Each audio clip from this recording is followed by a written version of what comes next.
O assassinato de João Alberto Freitas refere-se ao espancamento e assassinato por asfixia de João Alberto Silveira Freitas, às mãos de seguranças de uma loja da rede Carrefour, localizada no bairro Passo da Areia, zona norte da cidade de Porto Alegre, no Rio Grande do Sul, na noite de 19 de novembro de 2020. O assassinato deu início a uma série de protestos antirracistas em várias cidades brasileiras. João Alberto, um homem negro de 40 anos de idade, trabalhava como prestador de serviços. Foi enterrado em 21 de novembro, em Porto Alegre. 6 pessoas foram indiciadas pelo Ministério Público por homicídio, incluindo 2 seguranças, um deles policial militar temporário, e 4 funcionários do Carrefour. Local do crime: Hipermercado Carrefour Passo da Areia, em Porto Alegre, Rio Grande do Sul. Coordenadas: 3047S, 5115. Data: 19 de novembro de 2020. C. 23 segundos. UTC: 3. Tipo de crime: homicídio triplamente qualificado com dolo eventual. Vítimas: João Alberto Silveira Freitas, réu, S. Giovanni Gaspar da Silva, Magno Braz Borges, Adriana Alves Dutra, Paulo Francisco da Silva, Cleiton Silva Santos e Rafael Rezende. Juiz Cristiane Busato Zardo. Situação: Giovanni da Silva e Magno Borges estão presos preventivamente. Adriana Dutra cumpre prisão domiciliar. Paulo Francisco da Silva, Cleiton Silva Santos e Rafael Rezende respondem ao processo em liberdade. A vítima: João Alberto Freitas, popularmente conhecido como João Beto, era filho de João Batista Rodrigues Freitas, motorista e pastor, e de uma industriária falecida em 2017. Nasceu e passou a infância no bairro Maipá, junto com a irmã. Residia no condomínio da Vila do Iapim, para onde tinha se mudado em 2018, junto com sua companheira, a cuidadora de idosos Milena Borges Alves. Depois de morarem por 9 anos juntos e terem firmado união estável, os dois planejavam oficializar o casamento em cartório no começo de dezembro de 2020. Beto tinha 4 filhos de relacionamentos anteriores, com idades entre 9 e 22 anos, e uma enteada. Era torcedor do Esporte Clube São José e costumava acompanhar todos os jogos do clube da Zona Norte de Porto Alegre. João Alberto fez cursos de mecânica de máquinas pesadas e mecânica de automóveis e trabalhou em oficinas automotivas. Também trabalhou numa empresa terceirizada dos Correios. Ele perdeu parte dos movimentos de uma das mãos por conta de um acidente de trabalho no aeroporto Salgado Filho em 2012. Desde então, fazia bicos em serviços temporários. Conforme um amigo, Freitas estava trabalhando com o pai como soldador numa empresa de solda de portão. Pai e filho planejavam comprar um veículo utilitário para transportar alimentos na Ceasa e aumentar a renda da família. O assassinato: em 19 de novembro de 2020, um dia antes do Dia da Consciência Negra, João Alberto Silveira Freitas, um homem negro de 40 anos, foi assassinado pelos seguranças Magno Braz Borges e Giovanni Gaspar da Silva, um ex-militar e um policial militar temporário, numa loja do hipermercado Carrefour, localizada no bairro Partenon, zona leste da cidade de Porto Alegre, no Rio Grande do Sul. Ambos eram contratados da empresa Vector, sendo que Silva não tinha autorização para trabalhar como segurança. Após um desentendimento na loja, 2 seguranças e a fiscal Adriana Alves Dutra seguiram a vítima do caixa ao estacionamento. João Alberto agrediu Giovanni, um dos seguranças, com um soco já na saída e, a partir de então, foi agarrado e agredido com vários chutes e socos. Após 15 segundos sendo golpeado em pé, os seguranças o derrubaram no chão e continuaram a desferir-lhe socos e pontapés. Apesar da intervenção de várias testemunhas e da esposa da vítima, os dois seguranças permaneceram espancando João Alberto além de, em conjunto com a fiscal Adriana e outros funcionários do Carrefour, intimidarem as testemunhas, dificultarem as gravações do crime e impedirem o socorro. Conforme testemunhas, João Alberto pedia por ajuda e suplicava que o deixassem respirar. Um entregador que estava no local e filmou o homicídio relatou que os assassinos tentaram apagar o vídeo e o ameaçaram. Além disso, os seguranças impediram que outras pessoas interviessem, mesmo com gritos de que estavam matando o homem. Ao fim, João Alberto foi morto por asfixia mecânica, devido à imobilização continuada com apoio de peso sobre suas costas pelos seguranças, em semelhança ao assassinato de George Floyd por Derek Chauvin, em Minneapolis. Os seguranças então cessaram as agressões e pediram que alguém verificasse os sinais vitais da vítima. Uma testemunha checou os sinais vitais em João Alberto e constatou que ele estava morto. Adriana então ligou para a brigada militar e só 7 minutos após o fim das agressões pediu socorro ao SAMU. Nesta ligação, a fiscal afirmou falsamente que a vítima teria brigado com outros clientes e que estaria passando mal. De acordo com a investigação da Polícia Civil, Adriana Dutra deu explicações falsas sobre o motivo da contenção da vítima, mentiu sobre ter sido agredida e comandou a ação de 3 funcionários para impedirem que outras pessoas ajudassem João Alberto. Paulo Francisco da Silva puxou pelo braço a esposa de João, impedindo-a de ajudar o marido e intimidar as outras pessoas presentes para não filmarem a cena e não se aproximarem. Rafael Rezende e Cleiton Silva Santos ajudaram na imobilização de João Alberto e o agrediram com chutes, sendo que o segundo também desferiu socos na vítima. Os seguranças foram presos preventivamente, acusados por homicídio triplamente qualificado, por motivo fútil, por asfixia, e por utilizarem meio que impede defesa da vítima. No dia 24 de novembro, foi presa de maneira preventiva a Adriana Alves. O corpo de João Alberto foi enterrado em 21 de novembro, no cemitério municipal São João, em Porto Alegre. 26 O seu caixão estava envolvido com a bandeira do Esporte Clube São José, clube da Zona Norte de Porto Alegre do qual era torcedor.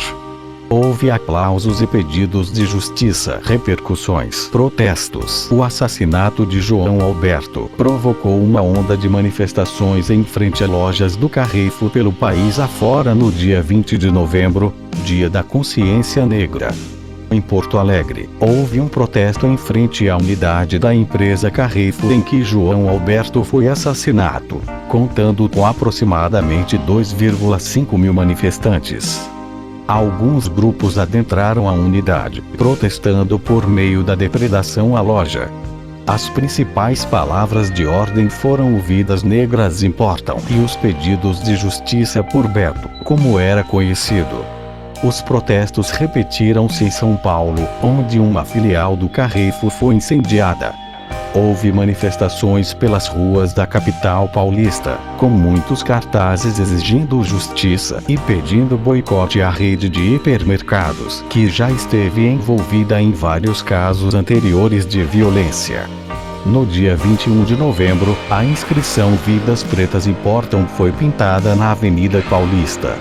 Também ocorreram protestos em outras cidades do estado, como em Jundiaí, Osasco, Santos, Santo André e São Vicente. No Rio de Janeiro, uma das unidades da rede na Barra da Tijuca foi fechada à força pelos manifestantes, que ficaram em frente à loja com uma grande faixa com a frase "Parem de nos matar". Participaram do ato os músicos Tico Santa Cruz, Nego do Borel e Pretinho da Serrinha, além da atriz Patrícia Pilar. Protestos também ocorreram no município de Belford Roxo, também no estado do Rio de Janeiro. Em Belo Horizonte, a população também foi às ruas com cartazes com dizeres como "Carrefour racista" e "Parem de nos matar". O rapper Djonga participou do ato, compartilhando a atividade em suas redes sociais. Na cidade de Contagem, também em Minas Gerais, uma loja da rede Carrefour foi fechada durante os protestos no município. Em Recife, os protestos ocorreram no estacionamento de uma unidade da empresa, pedindo boicote e escrevendo mensagens de caráter antirracista na calçada e no asfalto. A Polícia Militar de Pernambuco utilizou-se de spray de pimenta para dispersar os manifestantes, e uma pessoa foi detida. Em Salvador, ocorreram protestos no dia 22 de novembro, organizados por grupos de defesa aos direitos quilombolas e torcidas organizadas do Esporte Clube Bahia. Em Manaus, um grupo de 40 pessoas manifestou-se em 21 de novembro, em frente ao Carrefour do bairro Adrianópolis, colocando cartazes na grade em frente ao supermercado e reunindo-se na calçada. Os manifestantes relembraram casos de racismo no Amazonas e atos de violência contra indígenas. 7 dias depois do assassinato, as lojas do Carrefour no país abriram somente às 14, com exceção da unidade em que João Alberto foi morto, que não operou declarações públicas. O governador do Rio Grande do Sul, Eduardo Leite, pronunciou-se publicamente para assegurar que o homicídio de Freitas seria apurado com rigor. Nelson Marchesan Júnior, prefeito de Porto Alegre, prestou solidariedade à família de Freitas pela rede social Twitter. Também se manifestaram os candidatos ao segundo turno das eleições municipais de Porto Alegre, Manuela Dávila e Sebastião Melo. O presidente Jair Bolsonaro, por sua vez, não prestou condolências à família e, em reunião do G20, um dia após o assassinato, questionou a existência de racismo no Brasil, alegando que a miscigenação é a essência do povo brasileiro e que há quem queira destruí-la e colocar em seu lugar o conflito, o ressentimento, o ódio e a divisão entre raças, sempre mascarados de luta por igualdade ou justiça social. O vice-presidente Hamilton Mourão lamentou o despreparo dos agentes de segurança do supermercado, mas também defendeu a inexistência de racismo no Brasil. O presidente do Supremo Tribunal Federal, Luiz Fux, pediu 1 minuto de silêncio em memória a João Alberto, durante cerimônia que anunciava a parceria entre a Faculdade Zumbi dos Palmares e o Conselho Nacional de Justiça. Além de Fux, os ministros Alexandre de Moraes, Gilmar Mendes e Luiz Roberto Barroso lamentaram a morte de João Alberto, afirmando que o caso demonstra a necessidade do combate ao racismo estrutural no Brasil. O presidente da Câmara dos Deputados, Rodrigo Maia, e o presidente do Senado Federal, Davi Alcolumbre, também lamentaram a morte e enviaram condolências à família de Freitas, e destacaram a necessidade de combate ao racismo no nível institucional. No dia 24 de novembro, foi autorizada a criação de uma comissão externa da Câmara dos Deputados para acompanhar a investigação do assassinato de João Alberto. A comissão é coordenada pelo deputado Damião Feliciano e composta ainda por outros 5 deputados: Benedita da Silva, Bira do Pindaré, Silvia Cristina, Áurea Carolina e Orlando Silva.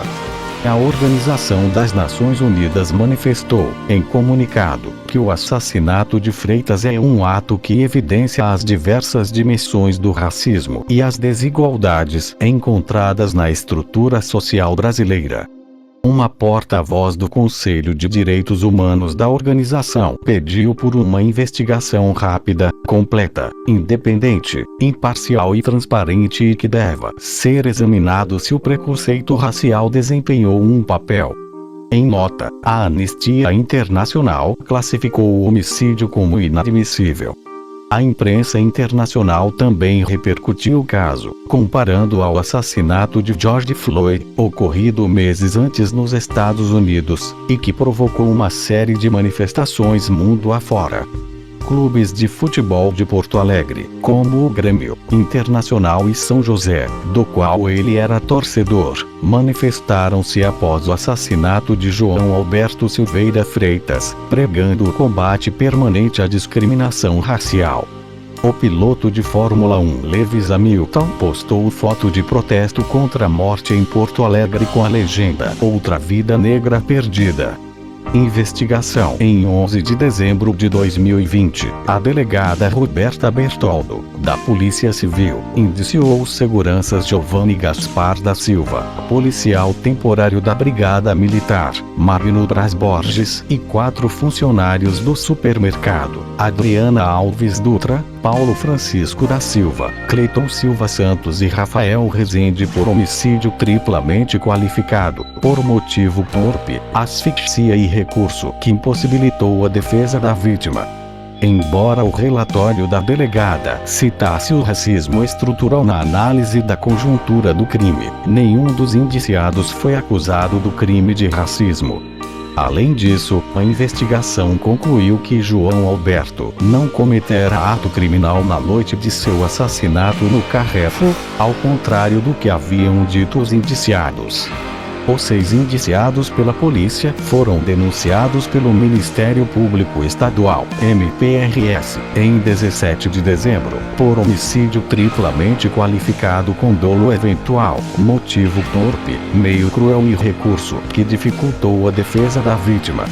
A denúncia foi aceita pela juíza Cristiane Busato Usado, da 2ª Vara do Júri de Porto Alegre, que considerou haver indícios suficientes de autoria na peça elaborada pelo MPRS, e os 6 acusados tornaram-se réus.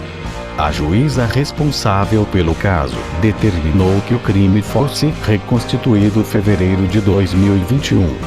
Em abril, ela autorizou que o Instituto Geral de Perícias, IGP, procedesse à reprodução simulada dos fatos. Contudo, o IGP, na época, não estava realizando procedimentos que exigissem presença de muitas pessoas, alegadamente por causa da pandemia de Covid-19. Até fevereiro de 2021, Giovanni da Silva e Magno Borges permaneciam presos preventivamente e Adriana Dutra cumpria prisão domiciliar. Os outros réus respondiam ao processo em liberdade. Silva foi expulso da Brigada Militar em dezembro de 2020. Em junho de 2021, o Carrefour fechou um acordo de R$120 milhões e está isento de qualquer ação judicial devido ao termo de ajustamento de conduta, TAC. O acordo foi criticado pela Coalizão Negra por Direitos, afirmando que a reparação do trauma social causado com a persistência da brutalidade e da desumanização dos corpos negros não se dará a partir do aporte financeiro em troca de nossas vidas. A coalizão também criticou a ausência de outras organizações que representam o movimento negro durante as negociações.